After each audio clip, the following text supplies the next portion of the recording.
আমার দিকে তাকাও, বসো। আর আর অল্প কয়েক মিনিট, শেষ করে দিব আমি। এদিকে তাকাও, এইদিকে। হ্যাঁ, মাশাআল্লাহ, হ্যাঁ ঠিক হয়ে গেছে, মাশাআল্লাহ, হ্যাঁ ঠিক আছে, ঠিক আছে। আরেকজনকে বসুন, থামুন বলার দরকার নেই, নিজে নিজে বসে যাও। এতক্ষণ তো খুব শান্ত ছিলা, ভদ্র ছিলা, মাশাআল্লাহ, ঠিক আছে। হ্যাঁ, কেউ কারো দিকে কিছু ছুঁড়ে মারা যাবে না, পানির বোতল, টিস্যু ছুঁড়ে মারা যাবে না। হয়েছে, ঠিক আছে, ঠিক আছে।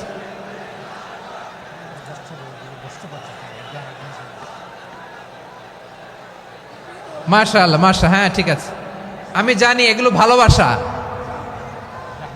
এই ভালোবাসাগুলোই ডুবাবে আমারে।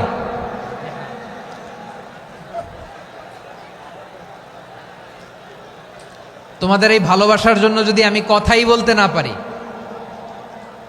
দুইটা বাক্য যদি আমি শোনাতে না পারি, কোথাও বসতে না পারি, দাঁড়াতে না পারি, তাইলে এই ভালোবাসা দিয়ে কিছু হবে? হ্যাঁ, তোমাদের শুরুতেই তো বললাম রেসপন্সিবল হইতে হবে। এখানে নিঝুম নিস্তব্ধ একটা পরিবেশ লাগবে কথা বলবার জন্য। মাশাআল্লাহ, তো ঠান্ডা হয়ে গেছে। হ্যাঁ, বিশাল মাঠ। আমি তো বাংলাদেশের অলমোস্ট অধিকাংশ জেলায় গিয়েছি, এই এমসি কলেজের ময়দানের মতো মাঠ আমার চোখে আর পড়ে নাই বাংলাদেশ। এত